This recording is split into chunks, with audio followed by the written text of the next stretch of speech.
ఎప్పుడు కోపంగా ఉంటారండి. అంటే నేను వీడియో చూస్తుంటే కోపం ఉంటది. ఆవేశంగా ఉంటారండి. నేనేమంటున్నానంటే మత మార్పిడులు నేను కనుక్కున్నాను. మీరు అన్న తర్వాత నేను చూశానండి. ఎందుకు అలా మతాలు మారుతున్నారంటే చిన్నప్పటి నుంచి పూజలు చేస్తున్నారండి. పూజలు చేసేసరికి వాళ్ళకి ఒక క్యాన్సరో లేకపోతే ఒక అబ్బాయి అయితే వాళ్ళ నాన్నగారు అస్తమానం తాగుడండి. డే టైం కూడా తాగేస్తున్నాడంట. అతనికి ఏం చెప్పారంటే నువ్వు యేసు ప్రభువుని నమ్ముకో, లేకపోతే ఇంకో దేవుడిని నమ్ముకో, నీకు మీ నాన్నగారు ఆ మందు మానేస్తాడు, డే టైం తీసుకోడు, నీ మాట వింటాడు, చక్కగా ఉద్యోగం చేసుకుంటాడని చెప్పారంట. ఇతను ఆ తండ్రి లేకపోతే వాళ్ళ అమ్మగారు ఎప్పుడు పూజలు చేస్తున్నారు. ఇలాగా నువ్వు అంటే అతనికి ఒక సమస్య వచ్చింది. నువ్వు పూజలు ఉన్నావు, గుళ్ళు తిరుగుతున్నావు, కొబ్బరికాయలు కొడుతున్నావు, కానీ నీకు ఇది ఎక్కడ ఒక మంచి మీ నాన్నలో మార్పు లేదు. నువ్వు దేవుడిని నమ్ముకో చూడు సరే అని అనేసరికి వాడు ఏదో దేవుడిని నమ్ముకోవడం అలా చేస్తున్నారు అనిపిస్తుంది. ఏదో ప్రాబ్లం వచ్చినప్పుడు ఒంట్లో బాగోనప్పుడు పక్కన వాళ్ళు చెప్తున్నారండి, చిన్నప్పటి నుంచి మీ దేవుడిని నమ్ముకున్నావు కదా, ఇది వచ్చింది సమస్య, నువ్వు ఇదిగో మారు, ఓసారి ట్రై చేయి అన్నట్టు. అయితే విషయం ఏంటంటే నేనేమన్నానంటే మీరు మంచిగా చెప్పచ్చు కదా, ఎందుకంత కోపం చేసుకున్నారు, గొర్రె అంటున్నారు. నేను అంటలేదు సార్, వాళ్ళ పుస్తకంలో ఉంది, నేను చెప్పాను. ఇప్పుడు మిమ్మల్ని స్కూల్లో పిల్లలు ఏమని పిలిచేవారు? సార్ అని పిలుస్తారండి, దుర్గాప్రసాద్ సార్. అది అది దే హ్యావ్ బీన్ ట్రైన్డ్. అవును, మేము వాళ్ళు ఇచ్చాం అంతే కదండి. అలా గొర్రెలు అని ఎవరైతే బైబిల్లో ఉండే వాడిని గాడ్ అనుకుని నమ్ముతారో they are all consider as a గొర్రెలు according to their book, not according to me. కాబట్టి గొర్రె అంటే ఏంటంటే మామూలుగా బుర్రలేందని అర్థం. మన భాషలో మన భాష కాదు సార్, మామూలుగా గొర్రె. ఇప్పుడు ఓ గొర్రె దూకిందండి కొనమించి, అన్నీ దూకుతాయండి. అది బుర్ర ఉంటే దూకదు కదండి. ఇది గొయ్యిందిరా భయ్యా, దూకితే ఐ విల్ రీచ్ అయ్యా అని చెప్పి దానికి తెలీదు. సో గొర్రె అంటే బుర్రలేంది. అలాంటి బుర్రలేని గొర్రెల్ని బలి కోరేవాడు ఆ బైబిల్లో ఉండేటువంటి సోకాల్డ్ సైకో గాడు. విషయం ఏంటంటే మతం మారితే నాకేమిటి నొప్పి, వాడికి నచ్చిన దాంట్లో వాడు వెళ్తాడు. కానీ వాడు నచ్చిన దాంట్లోకి వెళ్తే పర్లేదు, కానీ వాడు అందులోకి వెళ్ళి ఏమంటాడంటే మాదోటే కరెక్ట్ అంటాడు వాడు. యాక్చువల్గా ప్రపంచంలో పనికి మాందే ప్రాబ్లమ్స్ ఏ ఉండవు కదండి, అసలు ఏం లేవు. నేను ఆన్సర్ చెప్తాను. మీకేమైనా ప్రాబ్లం ఉంటుంది కదా? ఎలా ప్రాబ్లం ఉంటుంది సార్? నేనేమన్నానంటే రానా తెలుసా, దగ్గుబాటి రానా? అవును, దగ్గుబాటి రానా. దగ్గుబాటి రానా యాక్టర్ అన్నాను, ప్రాబ్లం ఏంది? నిజమేగా చెప్పాను. అలాగే బ్రహ్మానందం కూడా యాక్టర్ అన్నాను, తప్పేం లేదుగా. కానీ మీరేమంటారంటే ఇద్దరు ఒకే సైజ్ అన్నారు, ప్రాబ్లమే కదా సార్. ఒక సైజ్ కాదు, ఎలా కాదుగా, పొడుగు పొట్టి. ఆయన 7+ ఎంతో ఉంటాడు, ఏదైనా 5+ ఉంటాడు. బోత్ ఆర్ యాక్టర్స్, మేము ఒప్పుకుంటాం. But both are not same size, ఒప్పుకోం. అది ఒప్పుకో అంతే. పనికి మాలిందని ఎందుకన్నా అంటే వాడు మూడులను తయారు చేస్తాడు, గొర్రెలను తయారు చేస్తాడు. ఇది వీరుల గడ్డ, but they want to make ఎర్రగడ్డ. ఇప్పుడు నేను ఒక 26 క్వశ్చన్లు ఉన్నాయి సార్. ఆ క్వశ్చన్లో నాకు 13 క్వశ్చన్కి ఆన్సర్ చెప్తే నేను కూడా మతం మారిపోతా. నాతో పాటు దుర్గాప్రసాద్ గారిని, సీనుని, పూర్ణ అందరిని మతం మార్చేస్తాం. ఇప్పుడు వాళ్ళు ఎవరైతే క్రైస్తవులని చెప్పుకుంటున్నారో వాళ్ళది చెప్పుకోవడం అనే దాన్ని మనం వ్యతిరేకించాం. కానీ వాళ్ళు ఏమంటారంటే మా నాన్నగారు గొప్పవారు అని నేను మీతో 1 అవర్ చెప్పాను అనుకోండి, ఏంటో ఇంకే నాన్న ఒక్కడి గురించి చెప్తున్నాడు, ఇంకే ఇంటర్వ్యూ ఏం చేస్తాం, బోల్డెన్ టాపిక్లు రాసుకుందాం, ఏమో అడగడం ఇవ్వకుండా చేస్తున్నాడు అనుకుంటారు. మీద కొంచెం చిరాకు వస్తుంది, కానీ ఏమనరు. కానీ నేను మా నాన్నగారి గురించి మాట్లాడుతూ మీ నాన్న వేస్ట్ అన్న అనుకోండి, అప్పుడు మీకు బీపీ వస్తుంది. అక్కడ ప్రాబ్లం మీకు వచ్చింది. నాకు కాదు, ఎవరికి హెడ్ ఉందో అటువంటి ప్రతి హిందూకి వస్తుంది. అది అబద్ధాన్ని నేను వ్యతిరేకిస్తా. ఏమిటి అబద్ధం? మాదోటే కరెక్ట్ అనడం అబద్ధం. అంటే బైబిల్లో అలా రాసి ఉందని అంటున్నారండి వాళ్ళు. అందుకే బైబిల్ పనికి మాలింది ఏమన్నాను మళ్ళీ నేను? అమ్మో, అలా అంటున్నారా? నేను నిరూపిస్తా అన్నాం. మీకేం చెప్పాను? బ్రహ్మానందం గారు సినిమా యాక్టరు, రానాతో పోలిస్తే పొట్టానే కదా. పొట్టానే కదా. ఆయన హైటు ఈయన హైటు వేరు కదా. అవును. మీరేం ఒప్పుకోవట్లే. ఇద్దరిని ఓ చోట చూపిస్తాను, మీకు తెలిసిపోద్ది కదా. అలా అంటే మీకు ఎక్కడ కోపం వస్తుందంటే అబద్ధం. ఏంటి అబద్ధం? రుజువులు లేని మాటలు మాట్లాడడం. ఫర్ ఎగ్జాంపుల్ మన కలవరి సతీష్ ఉన్నాడా, ఇక్కడ ఆయిల్ అమ్ముతాడు కదా సార్, ఆయిల్ కచ్చీఫ్లు ఇది చాలా కలవర లక్షలాది మంది వెళ్తారటండి. అన్ని ఆయిల్ కచ్చీఫ్ అమ్ముతాడు కదా, దేనికి ఆయిల్ పట్టుకెళ్తే ఆ కచ్చీఫ్ని ఎత్తినేసుకుంటే ఏదో తగ్గిపోతా అంటారు కదా. అది పాయింట్ 1 అంటే మీకు శాంపిల్ మీకు అర్థం కావడం కోసం చెప్తున్నా. మియాపూర్లో ఉన్నట్టుందండి కలవర. ఓకే, ప్రవీణ్ అని ఒక అతను అన్నాడు, షారోన్ అని వాళ్ళ ఆవిడ, వాళ్ళిద్దరు బెల్లంపల్లి. అతను కామెడీలో టాప్ మోస్ట్ అనమాట. అతను ఎవరికో క్యాన్సర్ గెడ్డ ఉంది, వీడు టీవీలో చెప్తూ ఆవిడికి టచ్ గడ్డ పగిలిపోను అంటాడు. వీడేదో శరబా ఏదో అనేస్తే ఆవిడికి వీడు ప్రేయర్ చేస్తే గడ్డ పగిలిపోతుందంట. వాళ్ళ ఆవిడ ఇంకా కామెడీ. ఆ వీడియోలు మీరు చూడొచ్చు. అతను అంత పొడుగు ఉంటాడు, అతను ఎక్కడి నుంచో వచ్చాడు. మేడం నేను 2 అంతస్తులు మేడ నుంచి పడిపోయాను, ఎముకలు ఫట్మని ఇరిగిపోయినాయి, ఇక్కడ రాత్రి వచ్చి ప్రేయర్ చేయించుకున్న తర్వాత అవన్నీ అతుక్కుపోయినాయి బై ద గ్రేస్ ఆఫ్ అని చెప్తాడు.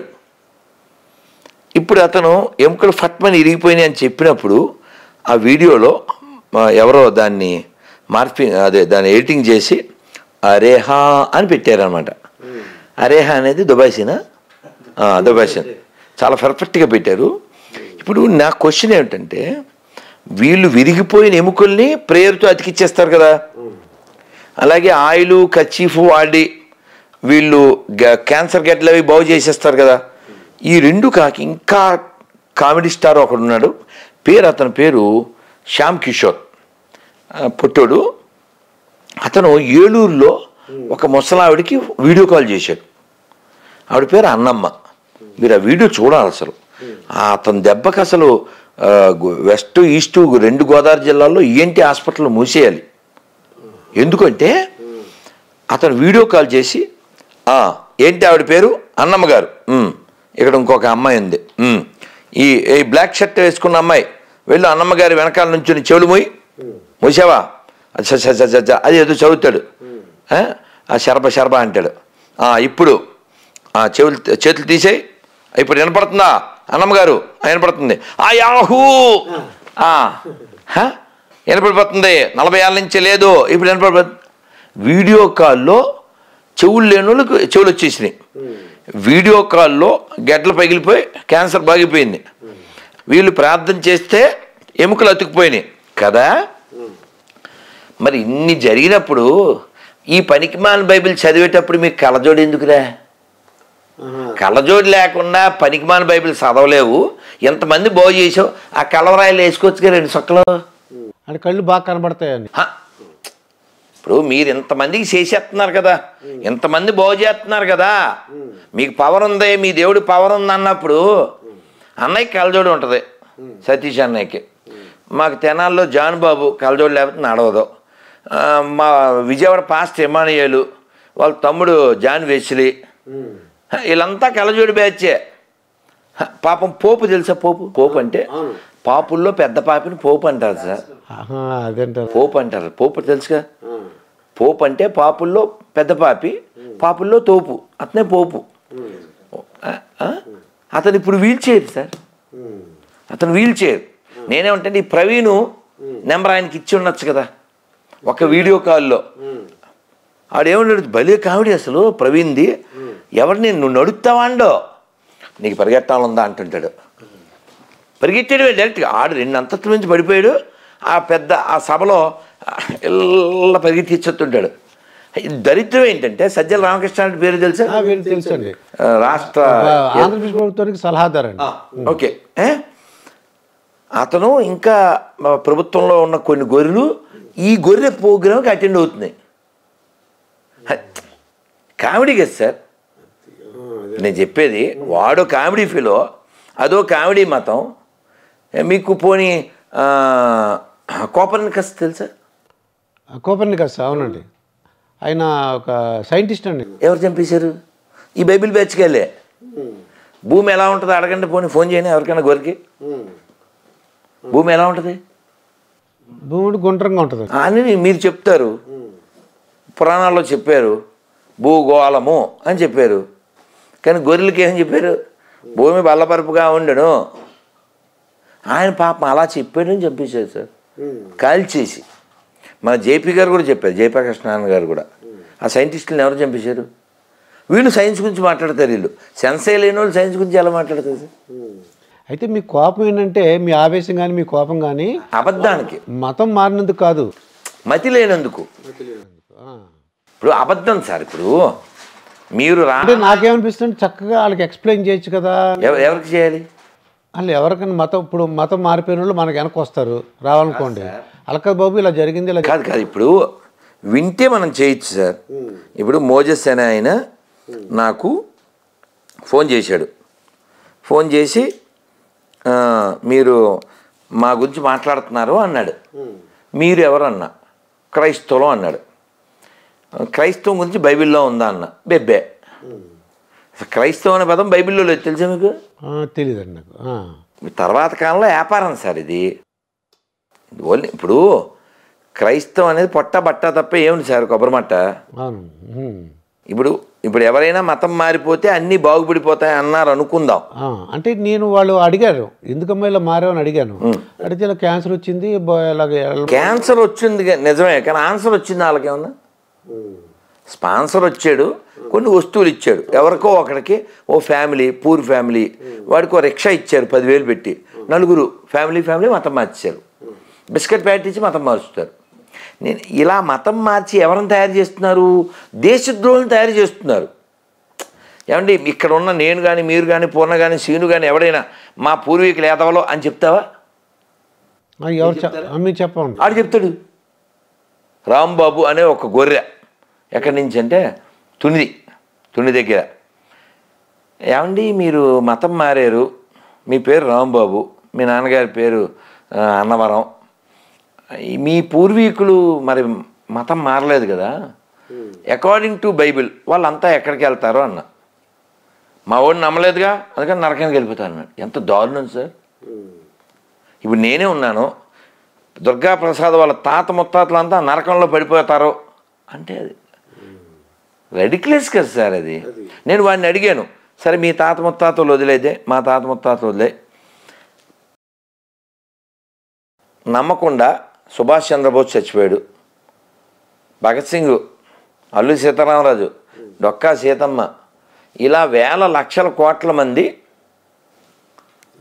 ఆ పీసుని నమ్మకుండానే చచ్చిపోయారు కదా. వీళ్ళంతా ఎక్కడికి వెళ్తారు? వాళ్ళంతా మన దేశం కోసం చచ్చిపోయారు. అల్లూరి కానీ, భగత్ సింగ్ కానీ, సీతారామరాజు, సుభాష్ చంద్రబోస్, వీళ్ళంతా మన దేశం కోసం చచ్చిపోయారు. మహాత్మా గాంధీజీ, వీళ్ళందరూ మన కోసం చచ్చిపోయారు కదా. వీళ్ళంతా మరి నమ్మలేదు కదా. వీళ్ళు ఎక్కడికి వెళ్తారంటే వాడు ఏమన్నాడు తెలుసా? ఎవడైనా సరే మా వాడిని నమ్మకపోతే నరకమే అన్నాడు. వాడు చెప్పింది కరెక్ట్. ఎందుకంటే మార్క్ 16 అని చాప్టర్ ఉంది, ఒక చాప్టర్ పేరు మార్కు. అందులో 16వ వచనం ఏంటంటే, నమ్మి బాప్టిజం పొందినవాడు రక్షించబడును లేకపోతే శిక్షించబడును. అంటే ఏంటండి దాని మీనింగ్ ఏంటి? నమ్మి వాడి దగ్గర బాప్టిజం పొందాలంట, నమ్మకపోతే శిక్షించబడతాడంట. ఏమండి మనం ఏ షాపులో కొనాలో మన ఇష్టమా, షాపు ఇష్టమా? మన ఇష్టం అండి. ఇది పోనీ షాపులోకి వెళ్ళాక ఏం కొనాలో మన ఇష్టమా, ఇష్టమా? మన ఇష్టమా అండి. ఏమండి అంతేనా? అంతేనా? కానీ వీళ్ళు ఏమంటారంటే మేము చెప్పిందే కొనాలి అంటారు. ఇప్పుడు దేవుడు ఉన్నాడా లేడా? దేవుడు ఉన్నాడండి. ఓకే, మీరు ఒక్కరే కాదు ఈ మాట చెప్పేది. ప్రపంచంలో 700 కోట్ల మందిలో 99% మంది ఏం చెప్తారు? దేవుడు ఉన్నాడని చెప్తారు. అంటే ప్రపంచం అంతా ప్రశాంతంగా ఉండటానికి ఒక మంచి రీజన్ ఉందిగా. దేవుడు ఉన్నాడనే కదా ఎక్కువ మంది చెప్పేది. కాబట్టి గొడవలు ఉండకూడదుగా. మరి పాకిస్తాన్ ఎందుకు పుట్టింది? బంగ్లాదేశ్ ఎందుకు పుట్టింది? ఆఫ్ఘనిస్తాన్ ఎందుకు పుట్టింది? కాశ్మీర్లో 1 లక్షల మంది హిందువులు ఎందుకు చంపేశారు? దేవుడు ఉన్నాడు, కానీ నేను చెప్పినోడే దేవుడు అలా అంటున్నారు. అందుకు కోపం వస్తుంది మీకు, అందుకు ఆవేశం. దేవుడు లేడని చెప్పట్లేదు. మన ప్రాబ్లం మూర్ఖత్వాన్ని వ్యతిరేకిస్తున్నాం, దేవుడిని వ్యతిరేకించట్లే. మీ నాన్నగారు మంచిగానేగా? అవునండి. మీ నాన్న ప్రాబ్లం ఏం లేదుగా. ప్రాబ్లం ఎప్పుడు వద్దే? మీరు ముగ్గురు నాన్నలో వేస్ట్, మా నాన్న ఒక్కడే మంచివాడు. ఆ ప్రాబ్లం అంటే ఏలూరులో ఉన్నప్పుడు చిన్నప్పుడు మా అమ్మగారు నాన్నగారు అందరం కలిసి మేము అది అది చర్చికి వెళ్ళేవాళ్ళం అండి, దర్గాకి వెళ్ళేవాళ్ళం. అసలు మాకు ఎన్ని తెలిసేది కదండి. మామూలుగా అందరు దేవతలు అందరు దేవుళ్ళు అంటారండి. ఇప్పుడు నేను ఇందాక వేరే స్టూడియో ఇంటర్వ్యూలో చెప్పాను, నేను మనకి అందరూ కావాలనే బ్లడ్ మనది. అవును, అందరూ కావాలి. యేసు ప్రభుని నమ్ముకుంటాం, దర్గాలకు వెళ్ళి మనకి అసలు మనకి ఇప్పుడు ఈ దేశంలో సెక్యులరిజం అనేది ఓన్లీ ఎవరికి సరిపోతుంది? మన ఒక్కరికే, హిందువులకు మాత్రమే సెక్యులరిజం ఉంటుంది. క్రిస్టియానిటీకి సెక్యులరిజానికి, ఇస్లాంకి సెక్యులరిజానికి అసలు పొసగదు. ఇప్పుడు మీరు చర్చికి వెళ్ళి అని చెప్పారా? వెళ్ళాను. దర్గాకి వెళ్ళారా? వెళ్ళాను. అలా 100లో 70 మంది హిందువులు వెళ్తారు. ఇప్పుడు నేను మీరు కూడా కలిసి చర్చికి మసీద్కి వెళ్దాం. సెక్యులరిజం గురించి ఎవడైనా వాగితే, సెక్యులరిజం అనేది ఓన్లీ ట్రాష్. ఏమన్నాను? ట్రాష్ అంటున్నారు మీరు. ఎందుకంటున్నానంటే until you are a Hindu, secularism exist in India. ఒక్కసారి నువ్వు హిందువు కాకుండా గొర్రె కింద అయిపోయావు అనుకో, ఇంక సెక్యులరిజం ఉండదు. మా వాడు ఒక్కడే దేవుడు, అదే పుట్టించింది. దేవుడికి పేర్లు ఉంటాయి. మీ నాన్నగారు మిమ్మల్ని ఎరా అని పిలుస్తారు, మీ ఆవిడ గారు ఏమో ఏమండి అంటారు, మీ పిల్లలు ఏమో నాన్న అంటారు. ఒక్కడే దుర్గాప్రసాద్. అవును, మా స్టూడెంట్స్ ఏమో సార్ అంటారు. ఎన్ని పిలుపులండి! ఒక వ్యక్తిని 4-5 పిలుపులతో పిలిచినప్పుడు దేవుడికి 10 పేర్లు చెప్పుకోవచ్చుగా, దేవుడికి 100 పేర్లు ఉండొచ్చుగా. నో, మేము బొడ్డు కోసి ఓ పేరు పెట్టాం, నువ్వు ఆ పేరుతోనే పిలవాలి.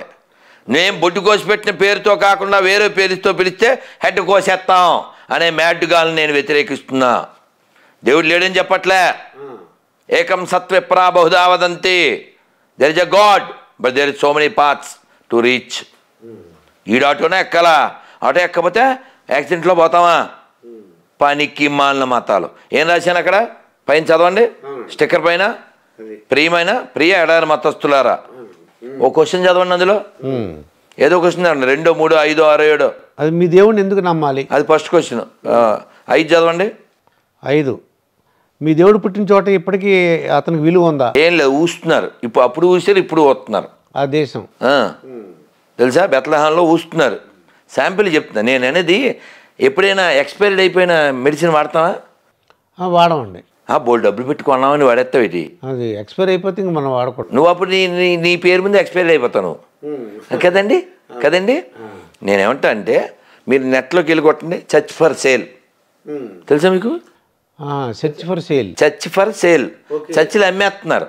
ఆ చర్చిలు కొని మన రవి అన్నారే, అదే లాట్ ఆఫ్ లివింగ్, రవిశంకర్ వాళ్ళు, ఇస్కాన్ వాళ్ళు, స్వామినారాయణ వాళ్ళు, జగ్గి వాసుదేవిలా చాలామంది చర్చిలు అమ్మేస్తుంటే కొని వాటిని టెంపుల్స్ కింద మారుస్తున్నారు. కొందరు ఆ చర్చిల్ని కొని బార్ అండ్ రెస్టారెంట్ కింద మారుస్తున్నారు. అంటే క్రైస్తవ వ్యాపారం అనడానికి ఎంతకంటే ఇంక రుజువేటి నీకు? నేను వ్యాపారాన్ని వ్యతిరేకిస్తున్నా. అది వ్యాపారం వ్యతిరేకిస్తున్నా. అర్థమైందా? క్రైస్తవం అనేది వ్యాపారం. ఇప్పుడు మీ ఆవేశం ఏంటి నాకు అర్థమైందండి. ఇప్పుడు అర్థమైంది. అంటే యేసు ప్రభుని మీరు వ్యతిరేకించట్లేదు. లేను ఎలా వ్యతిరేకిస్తాను సార్? తప్పు కదా అది. సో మీ అన్నయ్య ఎక్కడ ఉంటాడు? మా అన్నయ్య అంటే మా ఊళ్ళోనే ఉంటాడు. మీకు అన్నయ్య ఉన్నాడు కాబట్టి. మీ అన్నయ్య ఎక్కడున్నాడు? వాడికి అన్నయ్య లేడు. వాళ్ళ అన్నయ్యకి పెళ్ళి అయిందా? మీ అన్నయ్యకి ఇక 2 క్వశ్చన్ అడగకూడదు, ఏదో క్వశ్చన్. వాడికి అన్నయ్య లేడని చెప్పాడుగా. ఇక వాళ్ళ అన్నయ్యకి ఏం చేస్తుంటే, వాళ్ళ అన్నయ్యకి కారు ఉందా, వాళ్ళ అన్నయ్యకి ఫ్లాట్ ఉందా అడగకూడదు.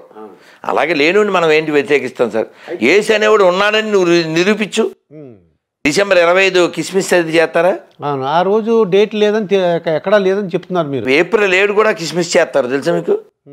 తెలుసా? ఇథియోపియస్టులు అని ఉంటారు వాళ్ళు. ఏప్రిల్ 7వ తారీఖు కిస్మిస్, వీళ్ళేమో ఇక్కడ కిస్మిస్ 25.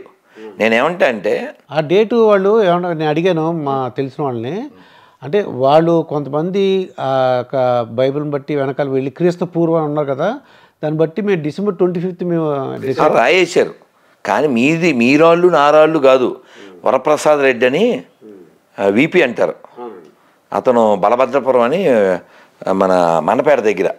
శాంత బయటకు వరప్రసాద్ రెడ్డి గారు. చిచ్చి అసలు నందికిను పందికి ఉన్నంత తేడా ఉంది. ఆయన పుణ్యాత్ముడు, ఇతను పాపాత్ముడు. నేను చెప్పలేదు పాపాత్ముడు అని. పాపులము మేము అని సాంగ్ లేదా? వాళ్ళంతా పాపులని వాళ్ళే చెప్పుకున్నారు. మనం గొర్రెలు అని వాళ్ళే చెప్పుకున్నారు. నేనేదో అంటున్నాను మీరు అనుకోకండి.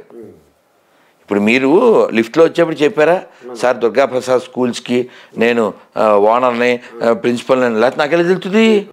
అలాగే వాళ్ళు రికగ్నైజ్ చేసుకున్నారు.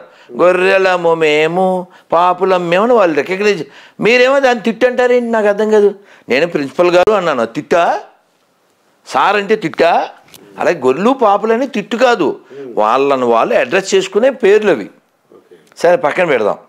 ఈ వీపీ ఏం చెప్పాడంటే, వీపీ అంటే మీరు అనుకునేది కదా వరప్రసాద్, అతను ఏమన్నాడంటే నేను ఈ ఆఫర్ ఇచ్చాను సార్, ఒక 10 lakhs చెప్పాను, 25వ తారీఖు కిస్మిస్ నిరూపించండి అని. 10 lakhs సరిపోదేమో అని 25 చేసాం, తర్వాత 50 చేసాం. ఇప్పుడు ఎంత రాసాం చూడండి, 90 అని అది అందుకని పెంచాను సార్. అంటే 90 ml గాలకి 90 ఇస్తే బాగుంటుందని. కానీ 90 ml వేసి పడుకుంటున్నారు కానీ ఎవరు రావట్లేదు. సరే పక్కన పెడితే ఈ వీపీ ఏమన్నాడంటే, డిసెంబర్ 20 పుట్టాడు ఎవరు చెప్పాడు? బైబిల్ చెప్పిందా? క్రైస్తవులు చెప్పారా? ఆ నెలలో పుట్టాడు. అంటే డిసెంబర్ 1 నుంచి 30 దాకా పుట్టాడు. డిసెంబర్ 1వ తారీఖున వేలు బయట పెట్టాడు, డిసెంబర్ 7వ తారీఖున కాలు బయట పెట్టాడు, డిసెంబర్ 11వ తారీఖున ఇంకో 3వ కాలు బయట, ఇలా ఏదో. అంటే ఇప్పుడు నేనేమంటా అంటే వాళ్ళ అన్నయ్య లేడు కదా సార్, అవును, వాళ్ళ అన్నయ్య ఏం చేస్తాడని క్వశ్చన్ వేయకూడదు నువ్వు. వేయకూడదు. వాడికి ఏం కారు ఉంది, లేకపోతే ఆడి ఫ్లాట్ ఉందా, ఆడి పిల్లలు ఎంత, వాళ్ళ అన్నయ్య లేడని చెప్పి ఆడి గురించి డిస్కషన్ ఏంటి? అలా అసలు వాడు పుట్టలేదు అని అన్నాక ఇంకా బర్త్డే ఏంటి? దానికి మళ్ళీ మన రాష్ట్ర గొర్రెలు వెళ్ళడం ఏంటి? మళ్ళీ ఈ గొర్రెలకి బాప్టిజం అవడానికి కృష్ణానది ఘాటు కట్టడం ఏంటి తెలుసా మీకు? విజయవాడ గొల్లపూడిలో ఘాటు కట్టారు. ఏదో మన డబ్బులతోనే, మన గుళ్ళో డబ్బులతో. పోరంబోకు పాస్టర్లకి జీతాలు ఇస్తావా? అన్లెస్ వేరే పోరంబోకు వాడు ఒకటి ఇలాగే ఇంటర్వ్యూ తీసుకుని వేయలేదు. అంటే మీకేమన్నా అంటే మిమ్మల్ని నన్ను పీకేది ఏం లేదు, వాళ్ళంతా మన పుట్టిన వాళ్ళేగా.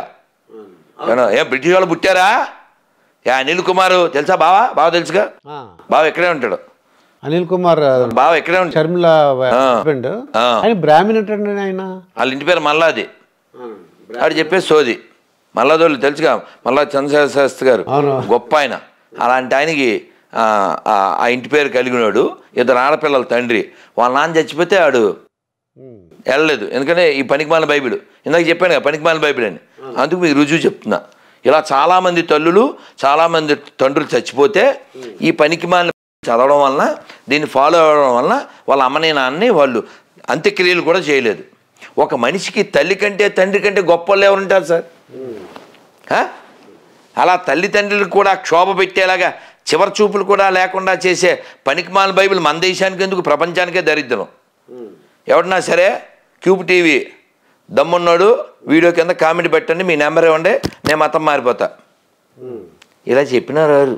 ఏం చేస్తాం? అది చూపించండి కెమెరాకి 26 క్వశ్చన్లు. అదే చూపిస్తాం, తర్వాత పెడదాం. అయితే సార్ ఇప్పుడు మీరు ఇంత చక్కగా ఏంటి హిందుత్వం గురించి మీరు ప్రచారం చేస్తున్నారు. ప్రముఖులు ఎవరన్నా మిమ్మల్ని అంటే కలుసుకున్నప్పుడు నువ్వు బాగా చెప్తున్నావయ్యా, చాలా ధైర్యంగా చెప్తున్నావు, మేము చేయలేని పని నువ్వు చేస్తున్నావు అన్నారు ఎవరన్నా ప్రముఖులు ఎవరన్నా? బోల్డ్ మంది. అదే ఒకసారి ఎవరెవరండి?